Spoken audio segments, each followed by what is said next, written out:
안녕하십니까, 명루진입니다. 오늘은 서양 철학의 아버지라고 할 수 있는 소크라테스에 대한 이야기 해드릴까 합니다. 오늘 낭독해드릴 책은 소크라테스의 변명입니다. 소크라테스의 변명은 그의 제자인 플라톤이 썼죠. 플라톤의 초기 대화 편 중에 하나이고요. 소크라테스의 철학적인 진술을 아주 잘 드러낸 그런 작품으로 꼽힙니다. 오늘 참고할 책은 두 권인데요. 첫 번째는 저의 책, 저의 부끄럽습니다만 졸저, 겸손하게 졸저, 정말 졸저입니다. 짧고 굵은 고전 읽기, 비즈니스 북스에서 나온 책이고요. 또 하나는 EJ 북스의 강철웅 선생이 옮긴 소크라테스의 변명입니다.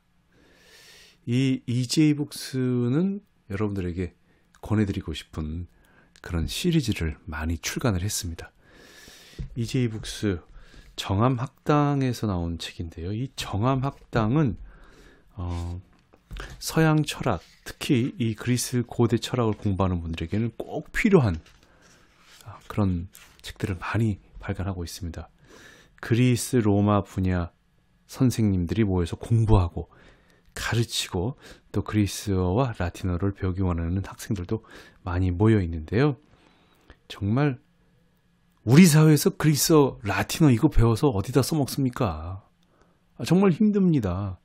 그런데 이분들은 철학을 좋아하고 지혜를 사랑하는 마음으로, 지혜에 대한 사랑이 필로소피아 아닙니까? 그래서 이렇게 지혜를 사랑하는 정암학당 선생님들이 모여서 만든 시리즈 책 중에 하나입니다. 그것이 바로 강철웅 선생의 이 소크라테스의 변명입니다. 서울대 철학과 강철웅 교수가 쓰신 저 책을 참고하고 저의 책 역시 참고해서 말씀을 드리도록 하겠습니다. 소크라테스의 변명은 사실은 이제 소크라테스가 처형된 후에 몇 년 뒤에 써졌지요. 기원전 399년에 소크라테스가 독배를 마시고 세상을 떠났는데, 이때 그 소크라테스를 고발한 아테네 시민들이 있었습니다. 이에 대해서 소크라테스가 변론을 시도를 하는데 그 이야기를 소크라테스의 변론은 담고 있습니다. 소크라테스의 변론, 소크라테스의 변명, 이렇게 얘기들 하고 있죠.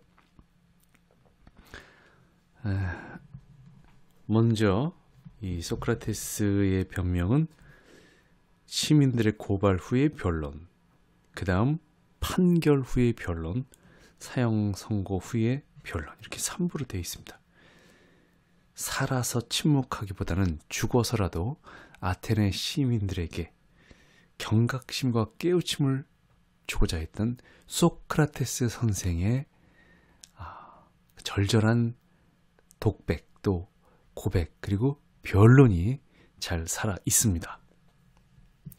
읽어드립니다.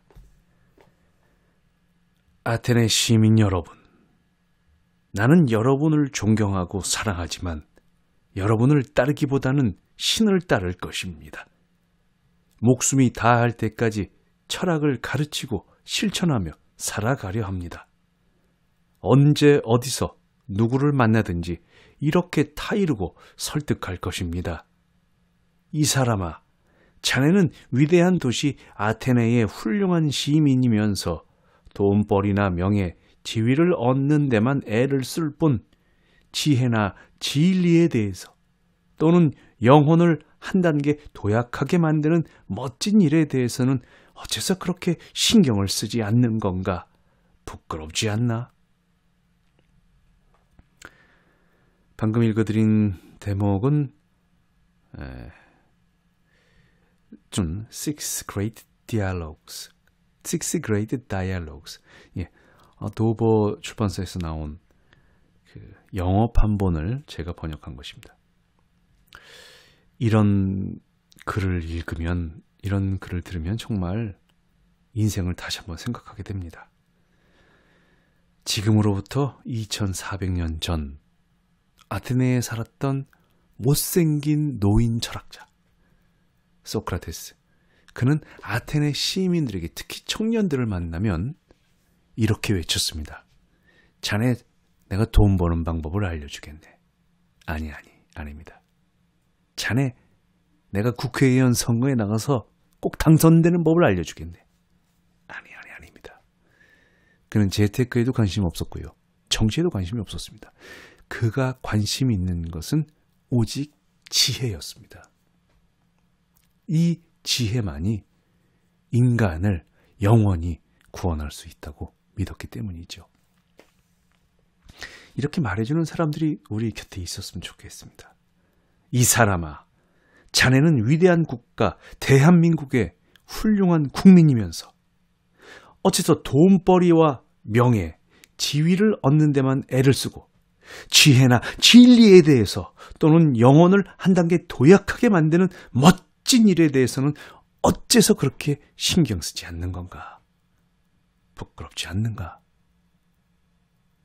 누군가 우리에게 이렇게 말해줬으면 좋겠습니다. 이 시대의 소크라테스는 누굴까요? 여러분 주변에서 멘토를 찾아보시기 바랍니다. 소크라테스를 좋아했던 사람들은 플라톤뿐만 아니라 그 이후에도 굉장히 많았습니다. 현대에도 있지 않습니까? 왜? 애플을 만든 스티브 잡스. 스티브 잡스가 뭐라고 그랬습니까? 소크라테스와 점심을 먹을 수 있다면 애플의 모든 기술을 내놓겠다. 예. 잡스? 애플의 모든 기술이 뭐가 그렇게 대단하다고 소크라테스 선생님을 낚으려고 그래. 만약에 그만큼 소크라테스를 존경한다는 뜻이겠지만은, 만약에 소크라테스가 잡스를 만난다면은 뭐라고 할까요? 아마 이렇게 얘기를 할 것 같습니다. 어이 스티브, 아이폰 같은 거 이제 그만 만들고 좀 쉬게나. 자네 50대도 다 못 넘기고 췌장암으로 죽어. 이거 잡스한테 좀 미안하네요. 예, 잡스한테 미안하지만은 어마어마한 유산을 남기고 또 돌아가셨기 때문에, 또 애플이라는 그 거대한 유산, 아주 큰 유산을 인류에게 남겼죠. 또 가정적으로는 그들의 가족에게 또 많은 유산을 남겼고요. 예, 우리는 왜 그런 아버지가 없나?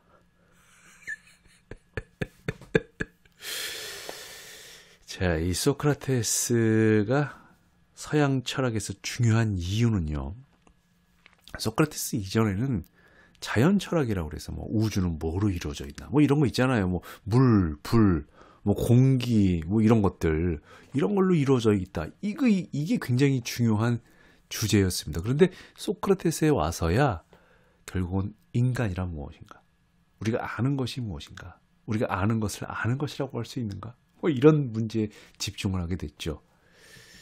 그래서 이 소크라테스가 인간 자신에게, 우리 자신에게 시선을, 철학의 그 사유를 돌렸기 때문에 굉장히 중요한 철학사에서 중요한 존재가 됐고요. 또한 그때부터 이제 철학이 본격적으로 인간과 삶을 탐구하게 됩니다. 소크라테스가 살았던 시대에는 그리스라는 단일한 나라가 존재하지 않았습니다. 아테네, 스파르타, 테베 등 도시국가, 폴리스라고 하는데요. 이 폴리스들이 저마다 독립과 자유를 누리며 공존하고 있었죠. 소크라테스가 활동하던 시기에 가장 강력했던 두 국가는 아테네와 스파르타였습니다. 이 두 나라가 그리스 지역에 패권을 놓고 펠로폰네소스 전쟁을 벌였어요. 기원전 431년부터 404년까지. 이 전쟁에서 스파르타가 승리를 거둬서 아테네에 영향을 미쳤는데, 아테네 사람들은 곧 독립을 하게 됩니다. 어쨌든 이런 상황이 소크라테스의 삶과 죽음에 영향을 미쳤고, 소크라테스의 변명에도 투영돼 있습니다. 자, 이제 소크라테스는 무엇 때문에 재판정에 서게 됐는지 그의 말을 또 들어봅니다. 처음으로 돌아가서 나에 대한 고발이 무엇인지 살펴보겠습니다. 멜레토스 등이 제기한 그 고발이란 게 사실은 무고인데 어쨌든 그들이 뭐라고 하는지 들어봅시다. 그들의 고소장을 요약하면 이렇습니다. 소크라테스는 악인이고 이상한 자다. 하늘 위와 땅 밑의 일을 탐구하고 늘 빈약한 근거를 가지고 과한 주장을 한다. 그리고 남에게 이것을 가르치고 있다. 소크라테스를 고발한 멜레토스는 시인이었어요. 이 책에는 멜레토스 말고 또 아니토스와 리콘이라는 고소인이 등장하는데 이들이 각각 시인, 그러니까 작가, 또 정치가, 기술자를 대신해서 소크라테스를 고소했습니다. 소크라테스는 크게 두 가지 죄목으로 고소를 당합니다. 첫째는 아테네 청년들을 타락시켰다. 둘째는 국가가 정한 신이 아니라 이상한 신을 믿었다. 소크라테스는 이에 대해서 재판정에 참여한 자신의 제자들이 얼마나 건전한 청년인지 이야기를 하고 또 자신이 제우스나 아폴로를 얼마나 성실하게 섬기는지 얘기를 하면서 죄목의 부당함을 밝힙니다. 그러면서 왜 저 사람들이 자기를 미워하게 됐는지 그 계기가 된 사건에 대해서 이야기를 합니다. 당시 소크라테스의 친구 중에 카이레폰이라는 사람이 있었어요. 이 사람이 가만히 보니까 자기 친구 소크라테스가 너무너무 똑똑하고 현명하고 지혜로운 거예요. 그래서 뭐 그닥 할 일이 없었는지 심심했는지 어느 날 델포이 신전에 가서 이렇게 물어봅니다. 혹시 소크라테스보다 더 지혜로운 사람이 있습니까? 이거 왜 물어봤을까요? 뭐 존경해서 물어봤다고 생각이 됩니다만 어쨌든 델포이의 무녀가 이렇게 대답을 합니다. 소크라테스보다 더 지혜로운 사람은 없다고요. 이 델포이 신전이요. 아폴론 신을 모시는 곳인데 아폴론이 누굽니까? 그리스 신화의 예언의 신입니다. 그래서 이 델포이 신전이 아주 예언이 잘 맞아요. 한마디로 이 기도발이 센 곳이죠. 이 델포이 신전에 대한 재미있는 일화가 있어요. 헤로도토스가 쓴 역사에 보면은 크로이소스라는 왕이 나옵니다. 지금의 그 터키 지방, 소아시아 지방의 왕인데 이 크로이소스가 이제 페르시아하고 전쟁을 앞두고 이 전쟁을 해야 되나 말아야 되나 하면서 각지의 신전에 사신들을 보냅니다. 예. 그래서 지금으로부터 출발일로부터 100일 뒤에 크로이소스, 즉 내가 이 리디아의 왕인 내가 어떤 일을 하고 있는지 무녀들에게 물어봐라. 이러면서 각지의 신전에 사신들을 보내요. 그리고 돌아와서 그 무녀들이 뭐라고 했는지를 다 들어봅니다. 근데 델포이 신전의 무녀가 뭐라고 했냐면 나는 냄새가 난다. 냄새가 난다. 지금 크로이소스 왕은 청동솥에다가 양고기하고 거북이를 넣어서 구워 먹고 있다. 이렇게 예언을 한 거예요. 예, 크로이소스가 깜짝 놀랐죠. 왜냐하면 그때 진짜 청동솥에다가 양고기하고 거북이를 구워 먹고 있었거든요. 어떻게 알았을까요? 그만큼 이 델포이 신전이 예언의 능력이 아주 뛰어난 곳인데 카이레폰이 이곳에 가서 소크라테스보다 더 지혜로운 사람이 없다라는 말을 듣고 와서 소크라테스에게 그대로 전합니다.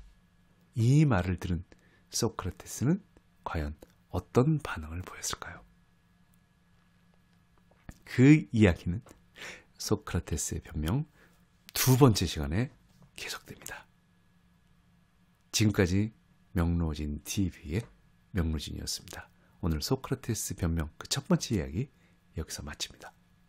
감사합니다.